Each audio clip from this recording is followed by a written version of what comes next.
Subscribe now and press the bell icon. Never miss an update.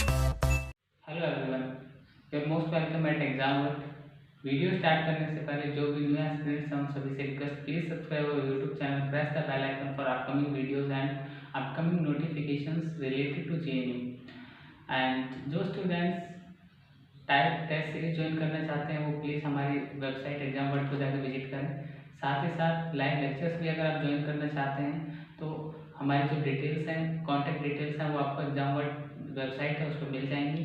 And अगर आप daily quizzes attend करना चाहते हैं तो यहाँ पे यूट्यूब के नीचे डिस्क्रिप्शन में आपको लिंक दिया गया हो, वहाँ पे जाके अपने आप को रजिस्टर करें ताकि आप हमारे ग्रुप्स में ऐड हो सकें और आप डेली क्विजेस अटेंड कर सकें। जैसा कि जिन स्टूडेंट्स ने मॉक टेस्ट अटेंड कर रहे हैं, जो स्टूडेंट्स जिन्होंने मॉक टेस्ट बाय कर रखा है, टेस्ट सीरीज बाय कर रखा है, टोटल 15 टेस्टों का टेस्ट सीरीज है, उसका ये एक टेस्ट हो चुका है और उसका ये फर्स्ट पार्ट है मॉक टेस्ट का सॉल्यूशंस। और सबसे पहले इस वीडियो में मैं आपके सामने सॉल्यूशंस लेके आया हूँ, फैक्ट्स लेके आया हूँ, और ये फैक्ट्स हैं स्टूडेंट्स जनरल नॉलेज से रिलेटेड, क्योंकि फर्स्ट मॉक टेस्ट में जीके का बहुत ज़्यादा पोर्शन हमने नहीं रखा था।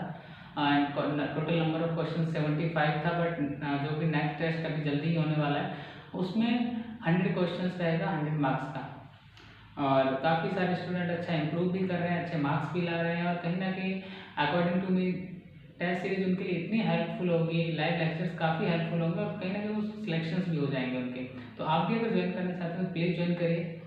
अब हम बात करते हैं सबसे पहले मॉक टेस्ट के अंदर जो क्वेश्चंस पूछे गए थे उन क्वेश्चंस की। क्या क्वेश्चंस थे जीके में? तो एक क्वेश्चन है हमारे पास कि विच country is the biggest exporter in the world. The biggest exporter, सबसे ज़्यादा दूसरे देशों में एक्सपोर्ट सामान को भेजता कौन है? तो स्टूडेंट्स सबसे बड़ा एक्सपोर्टर इस टाइम दुनिया का चाइना है। एंड द करंट सिचुएशन आप देखेंगे कि कोविड की जो कंडीशन पैदा हुई, चाइना से स्टार्ट होता है कोविड और उसके बाद वो केवल वुहान में वहाँ पे रहता है, वुहान के एरिया में ये ख़त्म हो जाता है, बट उसके बाद पूरी दुनिया में फैलता है। और आप देखिए कि सबसे ज़्यादा पीपीई किट और N95 मास्क से सबसे ज़्यादा इस टाइम अगर पैसा कमाया तो वो चाइना ने कमाया। सबसे ज़्यादा इन चीज़ों को अगर एक्सपोर्ट किया तो वो चाइना ने किया, ठीक है। और वैसे भी इंडिया में आप देखते हैं बहुत सारी चीज़ें हैं, वो हर घर शायद ही कोई घर छूता होगा जहाँ पे चाइना की चीज़ नहीं। तो ये यहाँ से आपको ऑलरेडी पता नहीं कि चाइना सबसे बड़ा एक्सपोर्टर और दुनिया का दूसरा सबसे बड़ा इकोनॉमी है वो, ठीक है। तो ये ध्यान देने योग्य है। अगर इकोनॉमी से रिलेटेड क्वेश्चन चाइना से पूछ लिया जाए तो second largest economy after US and third is Japan, ठीक है। तो अपने एक्सपोर्ट की वजह से, सबसे ज़्यादा एक्सपोर्ट की वजह से चाइना आज दुनिया का दूसरा सबसे बड़ा इकोनॉमी। और एक बहुत पते की बात आपको यहाँ पे बताता हूँ कि चाइना के अंदर फेसबुक या गूगल ये अलाउड नहीं है, उनके खुद के ही सारे के सारे ब्राउजर्स हैं, उसी के थ्रू वो अपना जो भी ऑनलाइन मैटर उसे कंप्लीट करते हैं, ठीक है। नेक्स्ट क्वेश्चन था students, which country has first ever printed paper money. तो पेपर मनी भी सबसे पहले चाइना ने ही छापा था। तो ये भी बहुत इंपॉर्टेंट क्वेश्चन है। और कई बार इसकी डायनेस्टी वगैरह से, किस डायनेस्टी के टाइम में आया तो वो डायनेस्टी वगैरह से भी क्वेश्चन पूछा जाता है।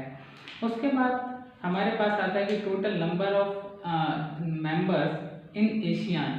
अब जो आसियान क्या है? आसियान एक मेंबर है, एक कमेटी है, एसोसिएशन है। इसका फुल फॉर्म आपको बता देता हूँ आसियान का, Association of South East Asian Nations. Repeat कर देता हूँ फिर से, Association of South East Asian Nations on economic organisation, ठीक है। अब इसके जो टोटल नंबर ऑफ मेंबर है वो स्टूडेंट 10 है, 10 मेंबर्स है। क्वेश्चन यहीं से पूछा जाता है कि टोटल नंबर ऑफ मेंबर्स कितने हैं। तो मैं वैसे नहीं पूछा जाता कंट्री कौन कौन से, लेकिन मैं यहाँ पे आपको कंट्री भी बताऊंगा वो कौन कौन सी कंट्रीज हैं। तो स्टूडेंट वो कंट्रीज हैं ब्रुनेई है, Cambodia, Indonesia, Laos, Malaysia, Myanmar, Philippines, Singapore, Thailand and Vietnam. These 10 countries are member of ASEAN.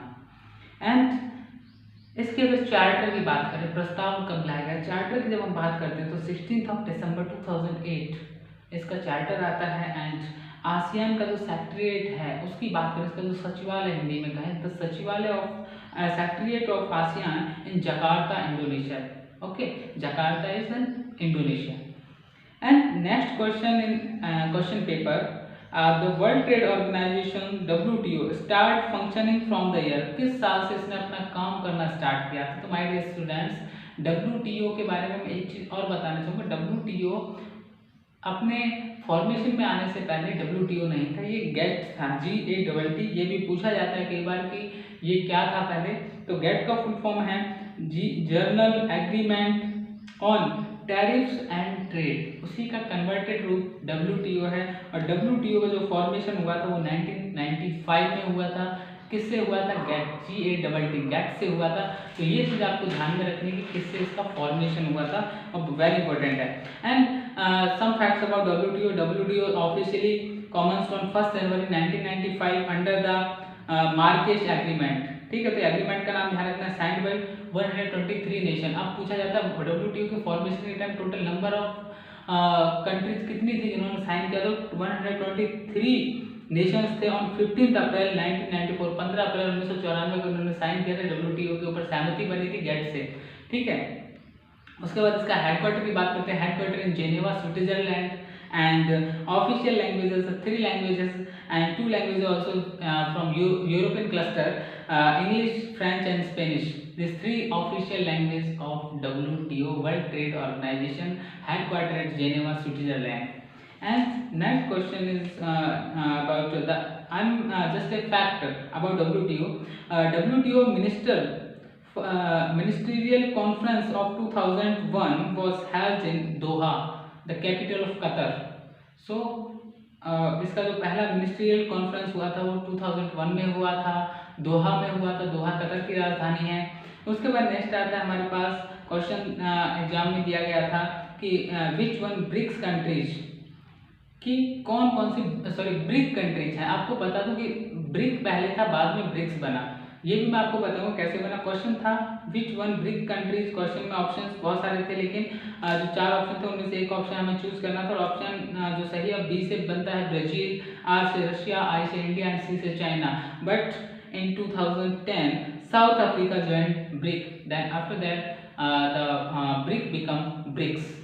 So remember it, before 2010 the Brazil, Russia, India and China are 4 members, but in December 2010 में क्या होता है कि south Africa इसको join कर लेता है और उसके बाद इसका बन जाता है ब्रिक्स। ठीक है, उसके बाद इसके अगर हम 11th समिट की बात करें, लेटेस्ट समिट की बात करते हैं, तो 11th BRICS summit at Brazil in 2019। इसका जो फॉर्मेशन हुआ था स्टूडेंट्स वो 2009 में हुआ था, 2009 में।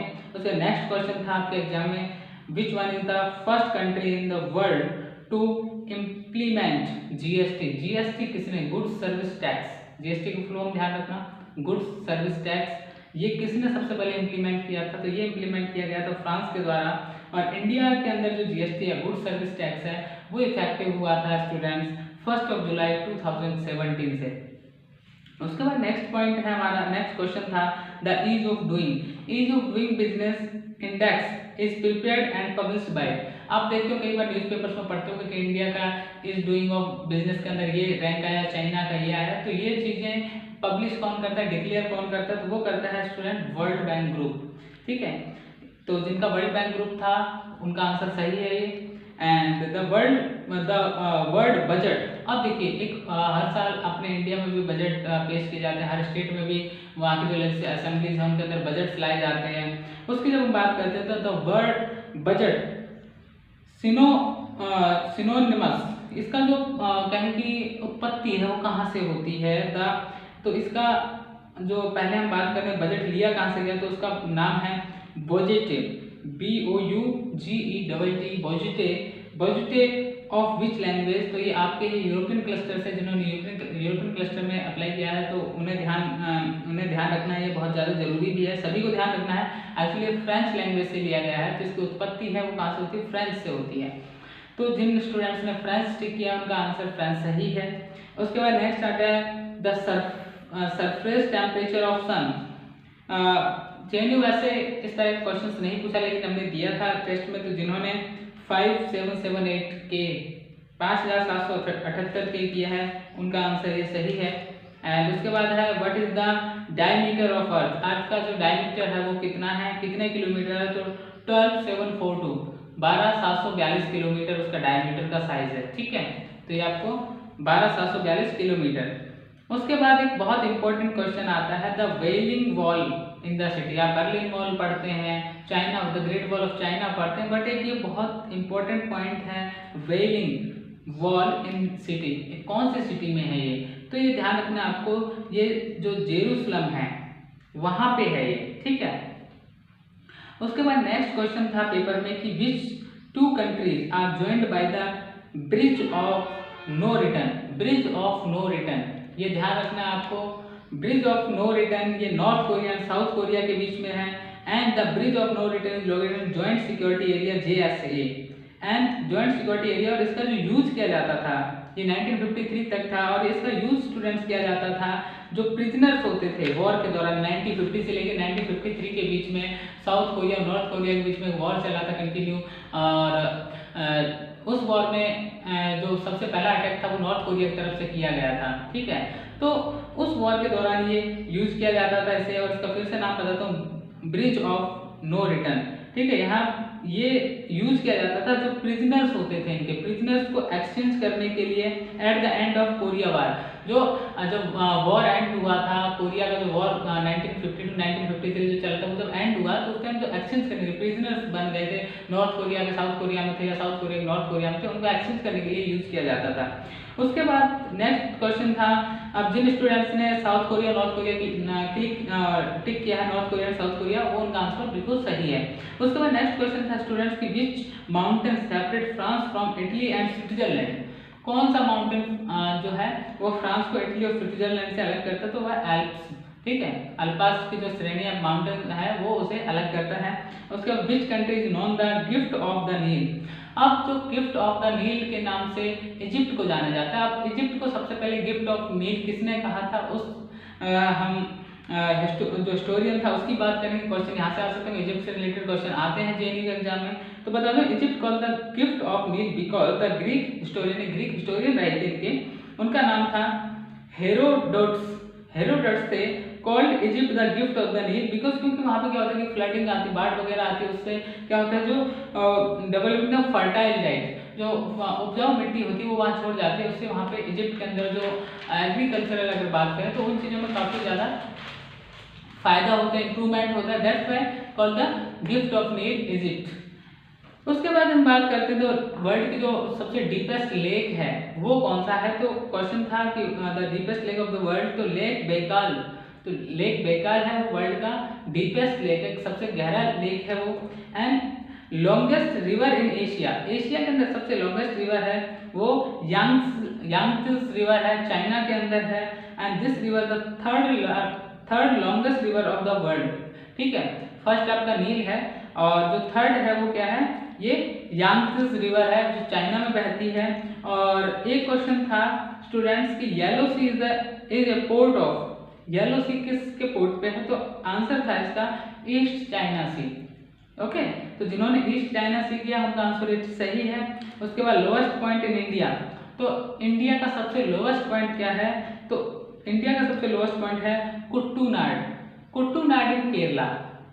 ओके, तो स्टेट अगर पूछ लिया जाता है किस स्टेट में है इंडिया का लोएस्ट पॉइंट, तो कुट्टूनाड इन केरला।